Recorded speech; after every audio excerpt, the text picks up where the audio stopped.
nació, pero también resucitó.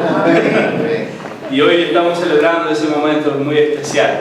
Y estoy feliz, me siento en casa porque conozco ya a algunos, estamos en la convivencia y juntos estamos compartiendo ese entrenamiento para facilitadores. Así que tanto Samuel como Aileen, como Liliana, tantos otros aquí, pues ya son bien familiares. Es muy bueno poder compartir un día tan significativo como hoy. Como estaba diciendo Samuel, no quiere decir que exactamente hoy, mas nosotros recordamos algo que para nosotros como cristianos es trascendental en nuestra vida, ¿verdad? En esta semana ha acontecido lo que es columna vertebral del Evangelio. Jesucristo vino a la tierra a morir, ¿verdad?, por nuestros pecados y llevar sobre esa cruz la justicia y la misericordia aplicada. Jesús lleva sobre sí el castigo que nos correspondía a nosotros. El salario del pecado, que era la muerte, le tocó a él y Dios entonces ejecuta así la justicia, porque él había dicho que el pecado merecía la muerte. Pero también la misericordia, porque el Señor coloca a Jesús en nuestro lugar y nos da a nosotros la posibilidad de que apenas por fe nosotros podamos recibir gratuitamente ese regalo. Y nosotros entendemos que nuestro Jesús no es un Jesús que quedó en la tumba, por eso la vemos vacía, mas es un Jesús que al tercer día resucitó y subió, ascendió y está a la diestra de Dios Padre intercediendo y siendo abogado por cada uno de nosotros, de modo que ya no hay más nadie que pueda venir a condenarnos a aquellos que han creído en Jesucristo, porque Él está como abogado delante del Padre, abogando por cada uno de nosotros. Y en el momento que Satanás pueda decir, aquí está, ¿verdad?, Tom que ha pecado, ahí el Señor entonces dice, yo morí por él, yo pagué el precio, Señor, él está libre y perdonado. Y así esa es la experiencia que vivimos cada uno de nosotros. En un programa de televisión italiano fue entrevistado un monje cisterciense. Esta es una orden monástica católica reformada. Y este monje, pues él estaba siendo entrevistado, y esta orden, ella promueve el ascetismo, quiere decir una doctrina filosófica o religiosa que busca purificar el espíritu, ¿verdad?, por medio de la negación de los placeres materiales.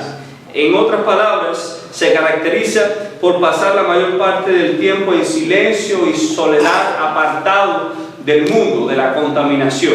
Es más o menos este el sentido en que esta orden monástica católica tiene como esencia o como práctica. Y el entrevistador le pregunta a este monje, ¿verdad?, ¿y qué si al final de tu vida te das cuenta que el ateísmo es verdad, de que no existe ningún Dios? Después de tanto de vivir, después de tanto esforzarte, después de tanto madrugar, un día a las 4 de la mañana para estar aquí, te das cuenta que al final de todo esto, ¿verdad?, el ateísmo es una realidad y no existe ningún Dios. El monje respondió lo siguiente: la santidad, el silencio y el sacrificio son hermosos en sí mismos, aún sin la promesa de una recompensa. Así que, si Dios no existiera, yo habría usado bien mi vida. Tremendo, ¿verdad? Ok. Ahora, puede ser que para nosotros esto suene muy poético, o puede ser que suene muy espiritual, o puede que suene de alguna forma muy atractivo, pero la realidad es que desde el punto de vista bíblico esto no tiene ningún sentido, porque no cabe para nosotros la posibilidad. La resurrección es una realidad, es un hecho consumado, y no puede existir en nosotros la probabilidad de no existencia de eso, porque hay mucha base y el Señor lo dice en su palabra y lo declara. Y el apóstol Pablo precisamente lo declara. Él dice que si Jesús no hubiese resucitado, vana es nuestra predicación y vana es nuestra fe. Así que la resurrección tiene un valor esencial en el Evangelio. Si no existiese Dios y la muerte fuese el final de nuestra existencia, lo mejor que nosotros podemos ir es dedicar nuestro tiempo a disfrutar de la vida, de los placeres, y cada uno lo que entienda por placer. Eso sería lo mejor entonces, ¿verdad? Si la muerte fuese el final de la vida, pues vamos a disfrutarla a plenitud. Al final, Marc Anthony tiene una buena canción, Vivir la Vida, ¿verdad? Y esa precisamente habla de una doctrina bien completa y diferente a lo que la palabra propone, pero es la realidad que el mundo piensa, pensando en que la muerte termina todo. Entonces vamos a disfrutar la vida, hay que disfrutarla, la vida es una sola, ¿verdad? Ahora, eso es uno de los argumentos que el apóstol Pablo, él combate fuertemente. Y primera a los Corintios, capítulo 15, él le habla a esta iglesia y en este capítulo él combate precisamente esta realidad. Esta iglesia estaba viviendo algunos problemas y el contexto de ella es que estaba enfrentando también, dentro de los problemas que tenía, una confusión en cuanto a la doctrina de la resurrección. Ellos aceptaban que Jesucristo había resucitado, pero ellos tenían dudas o no aceptaban que podrían resucitar, que los muertos pudiesen resucitar. Y Pablo explica esto en el capítulo 15 de Primera a los Corintios. Si no hay resurrección de los muertos, entonces Cristo tampoco resucitó. Y si Cristo no resucitó, el cristianismo no tiene ningún sentido. El versículo 32 de este capítulo 15, y les invito a todos a abrir sus Biblias, sus iPads, sus teléfonos, en Primera a los Corintios, capítulo 15. El versículo 32b dice: si los muertos no resucitan, entonces comamos y bebamos, porque mañana moriremos. Eso es lo que dice Pablo. Si los muertos no resucitan, entonces vamos a disfrutar de la vida, porque estamos perdiendo el tiempo. Todo esto aquí es una falacia, es una mentira. No necesitamos entonces hacer nada más, sino disfrutar. Ahora, ¿cómo es posible que una iglesia cristiana, en una iglesia cristiana como la iglesia de Corinto, estuviera negando y dudando de la doctrina de la resurrección? Tal vez entonces ir un poquito al contexto nos ayudaría a entender por qué estos creyentes estaban siendo influenciados en su forma de pensar hasta el punto de que la fe de ellos comenzase a titubear. Y era debido, por ejemplo, a que existían influencias de filósofos, como por ejemplo en el caso de Platón, que vivió 5 siglos antes del apóstol Pablo. Y los griegos creían entonces que el cuerpo físico, material, era inherentemente malo. Ellos creían esto. Y que la muerte era una especie de liberación para el alma. Es lo que ellos planteaban. Incluso muchos místicos españoles de la Edad de Oro, ¿verdad?, del siglo XVI, tenían esa fuerte influencia filosófica platónica. Y ellos, dentro de lo que se destaca un poema como por ejemplo de María Teresa de Jesús, donde ella dice: ¡ay, qué larga esta vida! ¡Qué duro estos destierros, esta cárcel, estos cierros que el alma, en que el alma está metida! Solo esperar la salida me causa dolor tan fiero que muero porque no muero. Ella precisamente refleja en su propio poema, ¿verdad?, que el alma está en una prisión y la prisión es el cuerpo. Es por eso que la cultura griega, la resurrección del cuerpo era una doctrina absurda, porque para ellos en su cabeza implicaría en volver a encerrar el alma en su antigua prisión. Tanto que el propio apóstol Pablo, cuando él predica en Atenas, una de las ciudades, ¿verdad?, griegas más sofisticadas de aquellos días, cuando el apóstol Pablo está predicando en Atenas, eso lo encontramos en Hechos, capítulo 17, versículo 32, y llega el tema de la resurrección. Algunos de los griegos que estaban escuchando lo que Pablo estaba diciendo afirman esto: por cuanto oyeron de la resurrección de los muertos, unos se burlaban y otros decían: ya te oiremos acerca de eso otra vez. Cuéntame otra historia. Tal vez la de la Caperucita Roja, pero esa ahora no. Porque para ellos era absurdo, era ridículo lo que Pablo estaba hablando en relación a la resurrección, porque esa era la mentalidad griega. Como quien dice: vamos, cuéntanos entonces otra. Y tal parece que algunos miembros de la iglesia de Corinto estaban siendo influenciados por esa doctrina mundana, por esa influencia del mundo, por esa influencia cultural, y de ahí entonces Pablo les advierte: no erréis, las malas conversaciones, en el versículo 33 del capítulo 15, no erréis, las malas conversaciones corrompen las buenas costumbres.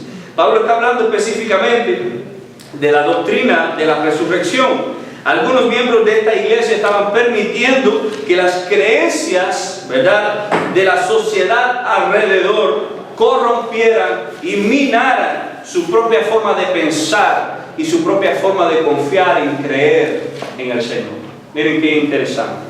Entonces Pablo les hace ver en este capítulo que la doctrina de la resurrección es una doctrina esencial de la fe cristiana.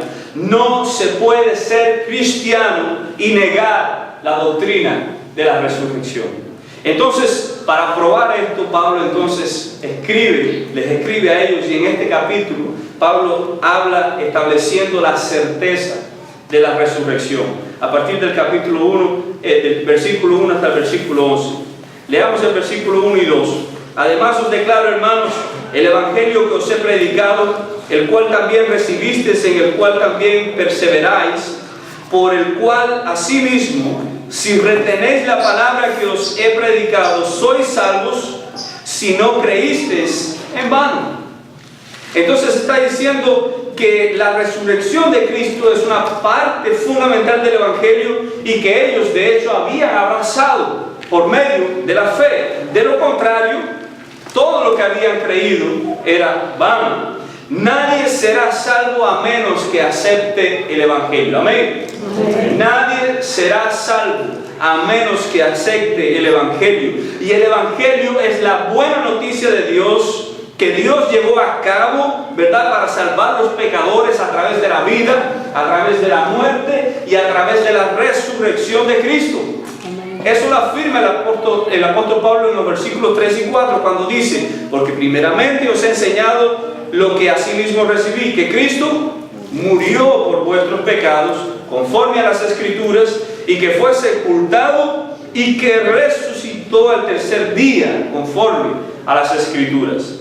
De ahí entonces, hermanos y amigos, el elemento que separa el cristianismo de todas las demás religiones que se ofertan en el mercado espiritual de nuestros días está ahí precisamente, en la resurrección de Cristo. El cristianismo es el anuncio de algo que Dios ya hizo en favor del hombre y la mujer, que de ninguna manera hubiesen podido llegar por sus propios medios, por sus propias fuerzas, por su propia metodología, por sus propios recursos delante del Señor, ni usando sus propios méritos.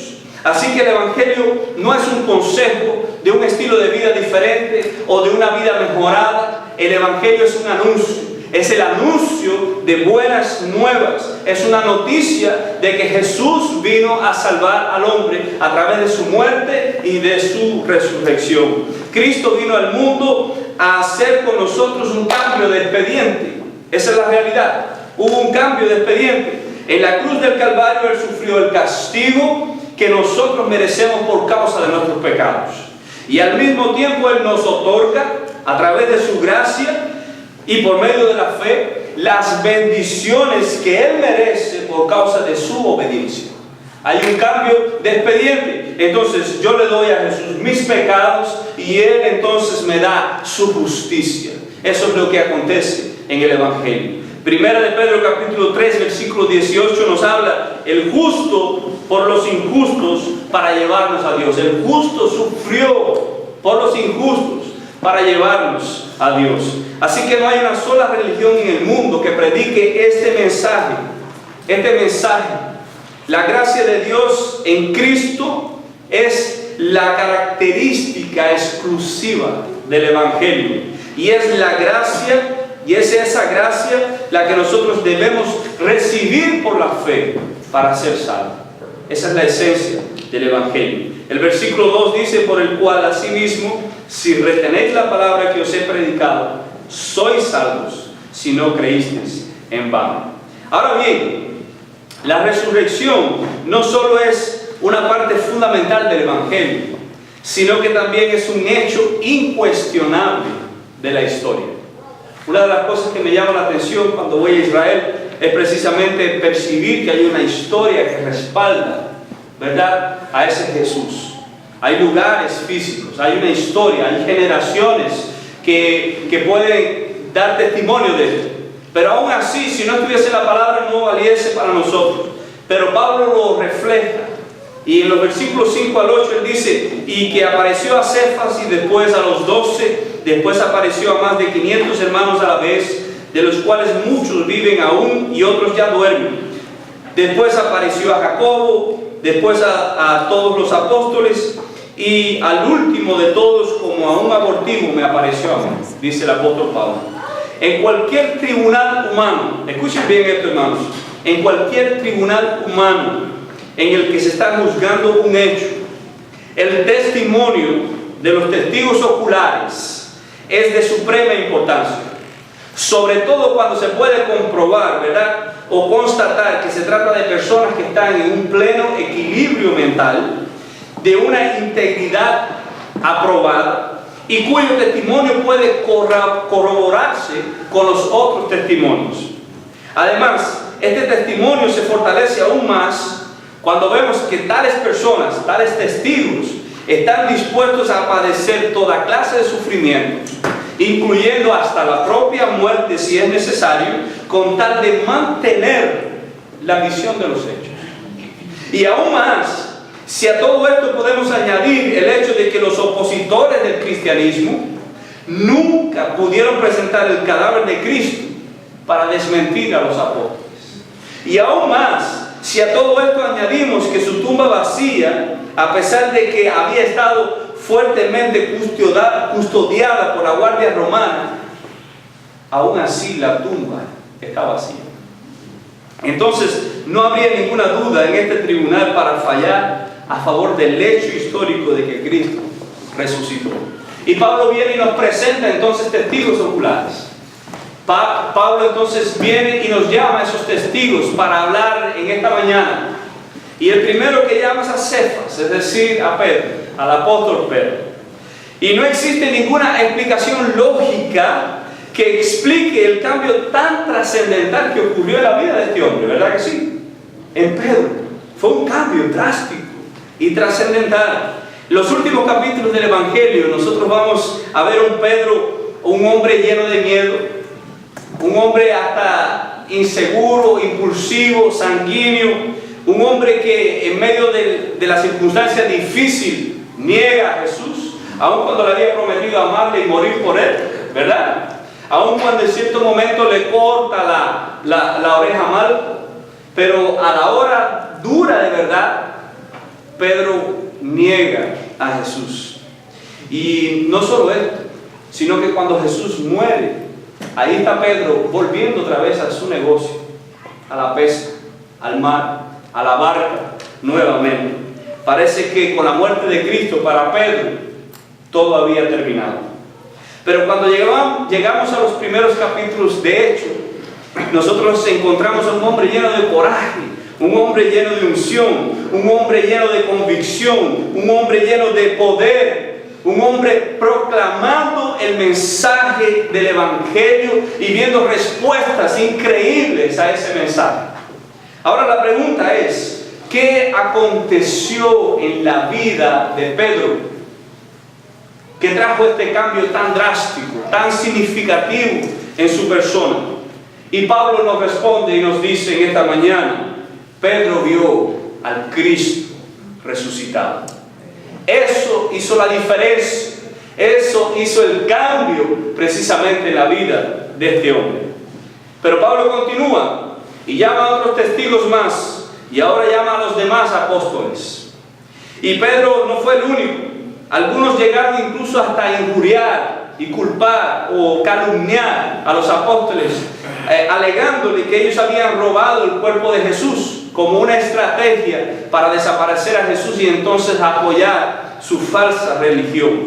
Ahora bien, ¿cómo es posible que un grupo de hombres temerosos, desalentados ante la muerte del Maestro, pudieran hallar todavía coraje y burlar la guardia romana, robarse el cuerpo del Señor, ¿Cómo es posible que todos estos hombres mantuvieran esa mentira hasta el final de sus días?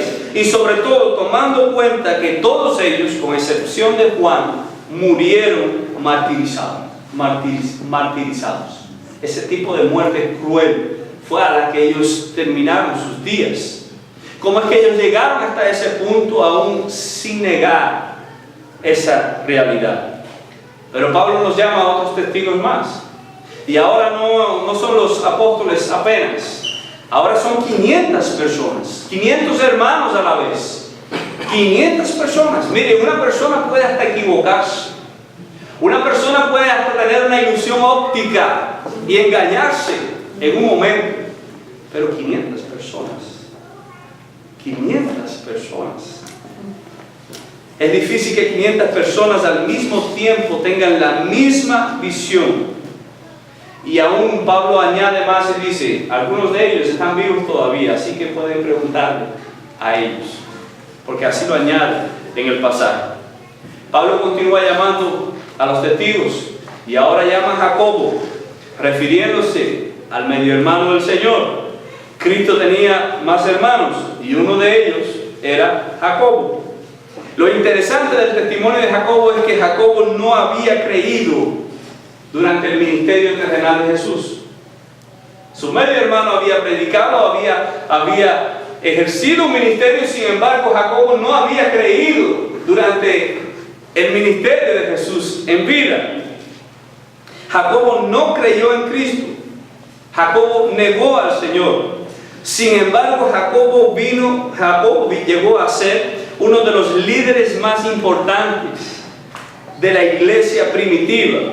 Y también selló su fe con el martirio. Ahora la pregunta es, ¿cómo es o qué fue lo que hizo la diferencia en la vida de este hombre? Es que Jacobo vio al Cristo resucitado. Pablo entonces se coloca como el último de los testigos y dice, yo como hasta fuera de tiempo, ¿verdad? Como un abortivo. Y él entonces, ¿quién no conoce a Saulo de Tarso? ¿Verdad? Saulo de Tarso, aquel perseguidor de la iglesia, aquel que fue uno de los perseguidores más crueles que la iglesia tuvo. Él obligaba hasta a los cristianos a negar, a maldecir a Jesús. Y en el versículo 8 dice, y al último de todos, como a un abortivo, me apareció a mí. Y veamos que Pablo no está diciendo que tuvo una visión, sino que Jesús se le apareció a él, por eso apóstol. Porque yo soy el más pequeño de los apóstoles, que no soy digno de ser llamado apóstol porque perseguía la iglesia de Dios, así lo afirma el apóstol Pablo. Y en Hechos nosotros vemos que Pablo forzaba a los cristianos a que maldijeran a Cristo. Y la pregunta es, ¿cuál fue la experiencia que tuvo Saulo de Tarso para llegar a convertirse de un perseguidor de la iglesia, abusador y cruel como fue, al misionero más grande que la iglesia ha tenido hasta la historia? ¿Cómo es posible que hubo esa conversión? Y Pablo lo viene a dar como respuesta en Hechos, capítulo 9, versículo 5. Ahí en el capítulo 9, donde se narra la conversión de Pablo, versículo 5, él le preguntó al Señor cuando aquella luz se le apareció y le dijo, ¿quién eres? Y él le dijo, yo soy Jesús, a quien tú persigues, Pablo. Dura cosa te es dar voces contra el aguijón. Pablo tuvo una experiencia con el Cristo resucitado. ¿Qué fue lo que hizo la diferencia? Pablo vio al Cristo resucitado. Aquí nosotros vemos entonces algunas evidencias de la resurrección. Un hecho que los corintios, los hermanos en Corinto, habían visto y tenían como válido. Versículo 11 dice, porque o sea yo, o sean ellos, así predicamos y así habéis creído. Entonces Pablo afirma que la iglesia de Corintios pues había abrazado realmente que Cristo había resucitado. Sin embargo, a pesar de esto, algunos en la iglesia de Corintios negaban la doctrina de la resurrección de los muertos. Por lo que Pablo entonces pasa a mostrarle ahora la inconsistencia. En primer lugar, las pruebas de la resurrección.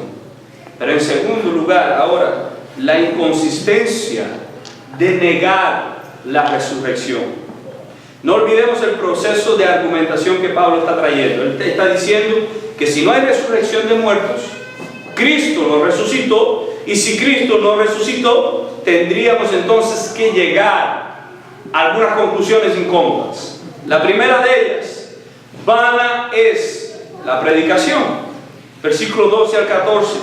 Pero si se predica de que Cristo resucitó de los muertos, ¿cómo dicen algunos entre vosotros que no hay resurrección de muertos? Porque si no hay resurrección de muertos, tampoco Cristo resucitó. Y si Cristo no resucitó, vana es entonces nuestra predicación, vana es nuestra fe. Si Cristo no resucitó, nosotros, hermanos, estamos aquí perdiendo el tiempo. Nosotros estamos siguiendo una filosofía que los hombres han inventado para entretenerse y buscar una moralidad de vida mejor.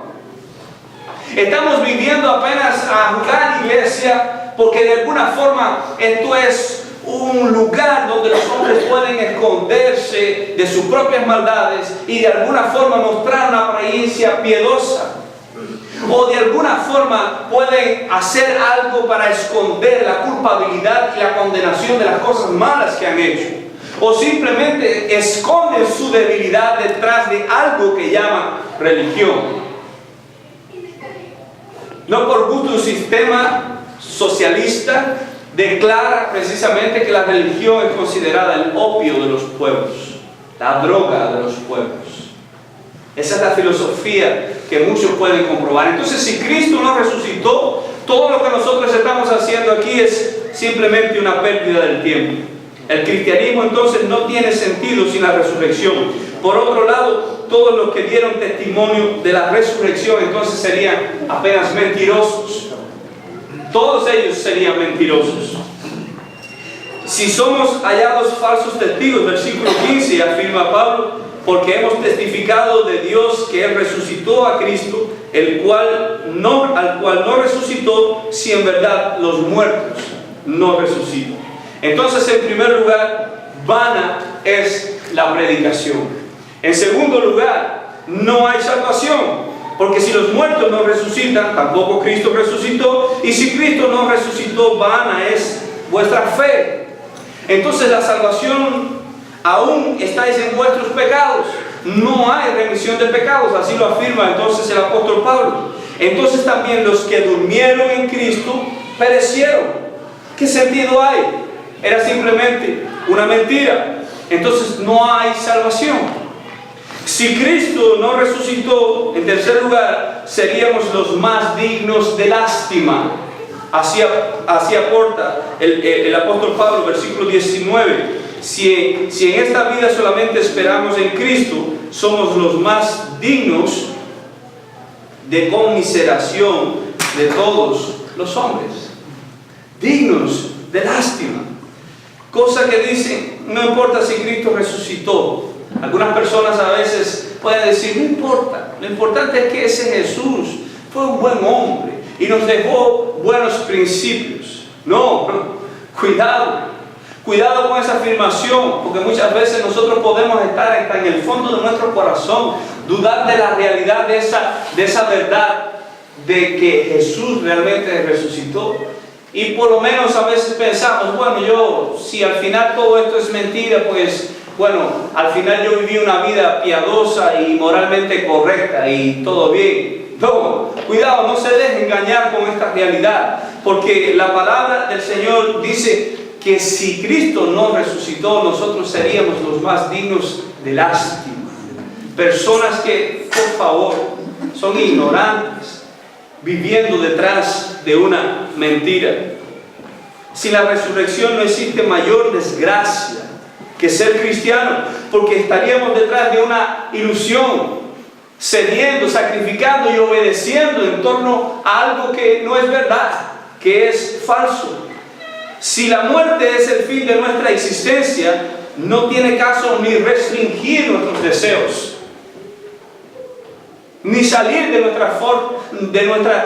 nuestro lugar de confort. No tiene razón de ser. Ahora bien, alguien dice, bueno, pastor, pero es que al menos hacer el bien da sentido a la vida. Pero bueno, si nosotros no tuviésemos a un Cristo resucitado, ¿qué es lo que puede dar sentido a la vida? Si Dios no es el que establece el bien y el mal, ¿qué puede dar sentido a la vida? De hecho, lo que está viviendo el mundo cada vez más en un relativismo de sus valores es una pérdida de los límites, sin saber ya más lo que es bien y lo que es mal. Y cada vez en esa confusión nosotros estamos avanzando a áreas más peligrosas y más lejos nos llevan de Dios. Esa es la realidad. Alguien dice, entonces para dar sentido a la vida, si tú estás de carro y hay un hombre a tu frente, tú puedes parar y entonces darle un rayo a esa persona para darle sentido a la vida. Hiciste una buena obra. Pero si no hay ni bien ni mal, entonces para dar sentido a la vida, en vez de tú darle el rayo a esa persona, tú puedes atropellarla y al final le estás dando sentido a tu vida también. ¿Por qué? Porque al final no hay sentido. No hay valor del bien y del mal. ¡Qué caos! Y en tercer lugar, ahora, la realidad de la resurrección es un hecho. Y Pablo habla de la garantía de nuestra propia resurrección.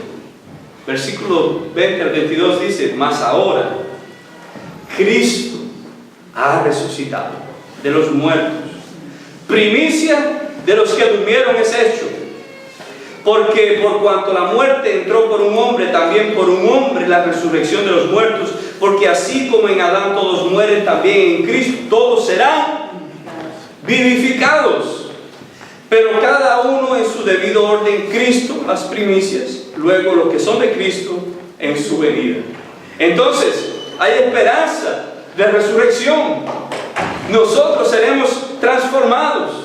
Nosotros podemos tener la esperanza de que también como Él resucitó, nosotros también viviremos, resucitaremos. Amén. Amén. Ahora bien, esto para nosotros debe traer un sentido práctico. El hecho de nosotros estar aquí en esta mañana y vivir a la luz de la resurrección debe generar en nosotros algunas cosas prácticas. Y en primer lugar, Pablo nos dice que esto debe servir para nosotros de consuelo y de estímulo. Porque como estaba afirmando la hermana, hay dolor por la separación, pero es diferente. Porque las lágrimas suyas no son como aquellos que no tienen esperanza. Ya sabe a dónde esta persona partió. ¿Cuál fue el destino? ¿Hacia dónde está yendo? Ya la muerte no se torna más un enemigo, un fantasma en nuestra propia vida. Los cristianos podemos ahora encarar el futuro con una esperanza y una realidad fuera, sin miedo o sin trauma de la muerte. La muerte juega un papel tenebroso en la vida. Y aunque usted piense o no, aunque ignoremos en fases la realidad de la muerte nos está enviando señales en todo el tiempo, ¿verdad? Cuando llega el dolor, cuando llega aquel diagnóstico de que algunas cosas no están bien y que tienes que entonces cuidar la dieta, o hacer ejercicio, o tomar algún medicamento, o bajar el nivel de azúcar, comer menos dulce. La muerte nos está mandando señales a todo el tiempo. Aun cuando nosotros queremos borrar esa realidad de nuestra mente, cuando llegan los años y comenzamos a percibir que los achaques comienzan a ser parte de la vida, nos damos cuenta que cada vez más estamos más cerca de esa realidad. Eso se torna un fantasma para el ser humano. Pero ¿sabe? La muerte, dice la palabra del Señor, que será vencida. Versículos 54 al 57. Y cuando esto incorruptible se haya vestido de incorrupción, y esto mortal se haya vestido de inmortalidad, entonces se cumplirá la palabra que está escrita: sorbida es la muerte en victoria. ¿Dónde está, oh muerte, tu aguijón? ¿Y dónde, oh sepulcro, tu victoria? Ya que el aguijón de la muerte es el pecado, y el poder del pecado, la ley. Mas gracias sean dadas a Dios, que nos da la victoria por medio de nuestro Señor Jesucristo. Amén, amados. Un día, nuestras tumbas vacías proclamarán que Jesús reina. Amén. Hoy usted y yo vivimos con una esperanza definida, con un futuro definido, con un rumbo definido, con un estímulo definido. Pero también el apóstol Pablo nos deja otra aplicación práctica. Además de la esperanza, nos dice que nosotros como cristianos podemos y debemos dedicarnos con empeño a servir al Señor en el presente. Vivir a la luz de la resurrección, saber que Cristo ha resucitado, trae para nosotros una esperanza del futuro, pero también trae para nosotros el hecho de que podemos y debemos dedicarnos a servir al Señor en el presente. Y esa es una realidad a veces que no es tan simple, porque si nosotros vivimos en la filosofía de este mundo pensando de que todo termina en la muerte, nosotros vamos entonces a invertir los valores. Vamos a vivir para las cosas de este mundo. Vamos a consumir nuestro tiempo en las cosas de este mundo. Vamos a intentar hacer una buena cuenta bancaria. Vamos a intentar dejar buenos bienes raíces. Vamos a intentar dejar fortunas o un buen nombre, o construir título, o construir fama, o construir profesión y todo este tipo de cosas que al final, en un momento dado, usted no podrá llevar ninguna de ellas. Y muchas veces son ellas las que se tornan causa de destrucción para su misma familia. Porque aquello que era de goce para usted y era una meta grandísima para usted, el momento de su partida se tornó una desgracia para su familia. Porque aquella herencia que te tomó toda la vida construir, separó a todos tus hijos en el momento de una mala administración cuando tú te fuiste. Y al final. Y ahí entonces nosotros comenzamos a gastar energía, a gastar tiempo, a gastar esfuerzos y a gastar recursos en aquello que se queda. Porque nuestra perspectiva está en que la vida termina aquí. Pero esa no es la realidad que el Señor nos muestra. Si hay resurrección, esa resurrección es una realidad para nosotros también. Amén. Y en un día como hoy nosotros debemos pensar, Jesús resucitó, y porque Jesús resucitó, eso es una realidad en mi vida, y hoy yo necesito proyectarme en esa realidad, pensar en que hay eternidad, pensar en que hay siembras que son eternas, pensar que hay cosas que yo necesito hacer para invertir en la eternidad, hay cosas que yo necesito disponer de mi hoy, que sea tiempo, que sea recurso, que sea esfuerzo, que sean dones, para que esta realidad se consume. Amén. Amén. Hay muchas personas a nuestro alrededor. Y la realidad es que la eternidad es una realidad para cada individuo. Ya bien para algunos separados de Dios, o bien para otros que han aceptado a Jesús en su corazón como Señor y Salvador, junto a Dios. Pero cabe a nosotros entender esa realidad. Hoy nosotros necesitamos trabajar en pro de mirar a nuestro alrededor toda oportunidad. Y cada persona, cada individuo, cada semejante que nosotros percibimos a nuestro lado, pensar en una perspectiva eterna. ¿Dónde pasará su eternidad? Si parte hoy, ¿dónde pasará su eternidad? Lo que yo estoy hoy invirtiendo, ¿será que vale la pena? ¿Dónde lo voy a dejar? Me encanta lo que Rick Warren dice en uno de sus libros antiguos ya, Una vida con propósito. Pero esa frase se quedó grabada. Que cada cuerda de nuestra guitarra vibre en la eternidad. Eso significa que lo que nosotros hagamos aquí necesita provocar un resultado eterno. Amén. Iglesia Bautista Monte de Sion, Jesús resucitó. Amén. Y cuando yo estaba mirando a Liliana, a su esposo, y yo me recuerdo de ellos cuando estaban sirviendo en la otra iglesia y veía a John allá atrás en el audio, y cuando estaba recordándome de Tommy con las zumbadoras, y los estaba viendo hoy aquí detrás, y me llamaba mucho la atención porque la historia cambia. Pero no es la tumbadora ni es la mesa lo que hace la diferencia, es el corazón. Amén. Hay oportunidades nuevas. Hay realidades diferentes, hay vidas que necesitan ser tocadas, hay personas que necesitan escuchar el Evangelio, hay sillas que necesitan ser llenadas, hay personas que necesitan ser arrancadas de las manos del diablo, hay heridas que necesitan ser curadas, y esa realidad solamente es posible a través de Jesús, ese Jesús que usted y yo tenemos. Amén. Y no es una mentira, es una realidad. No es una posibilidad, es un hecho consumado, no es un dato histórico. Entonces hoy es tiempo para decir: Señor, gracias por tu resurrección. Eso cambia mi vida, eso cambia mi perspectiva, eso cambia la forma en la que yo me encauzo. Oh, gracias, Samuel, que hoy tienes tiempo y que eso fue una prioridad en tu vida. Quiera Dios que cada uno de nosotros podamos decir: sí, Señor, yo necesito más, porque aún lo que yo tengo soy deudor a ti, por lo tanto necesito.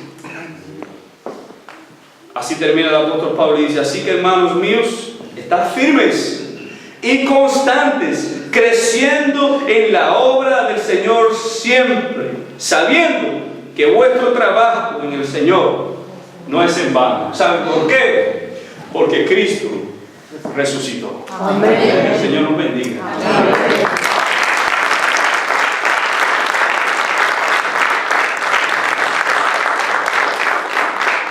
Vamos a orar. Ok, Padre, en el nombre de Cristo te bendecimos y te damos las gracias, Señor. Es un hecho, Señor. Es un hecho incuestionable, es un hecho innegable, Señor. Gracias porque venciste la muerte, Señor. Gracias, Señor, porque esa es la garantía de la vida eterna, Padre Celestial. Bendecimos tu nombre, Señor Dios. Y en esta actitud de oración queremos también hacer un llamado a aquellos que nos están viendo, a la Iglesia Bautista Virtual que nos está viendo en diferentes partes del mundo. Quiero que sepa que Cristo le ama. Quiero que sepa que hay una resurrección también para usted. Hay una esperanza, hay una vida eterna disponible para usted. Solo tiene que venir a Cristo Jesús y recibirlo como el Señor de su vida. Yo lo voy a encaminar a usted en una oración. Si quiere hacerlo, hágala de todo corazón. Entrégale su vida a Cristo este día. La oración dice de esta manera: Señor Jesús, yo te recibo hoy como el Señor de mi vida. Yo creo que tú eres Dios. Yo creo que tú muriste en la cruz por todos mis pecados. Señor, yo te pido que me perdones. Yo te pido que me laves con tu sangre y que me limpies de toda maldad, Señor. Señor Jesús, yo abro las puertas de mi corazón. Yo te recibo como el Señor y Salvador de mi vida. Ven a vivir tu vida en la mía, desde ahora y para siempre. Amén. En el nombre de Jesús. Si usted hizo la oración creyendo, le felicitamos y le invitamos a que busque una iglesia donde se predique la palabra y reúnase ahí con los hermanos y crezca en la vida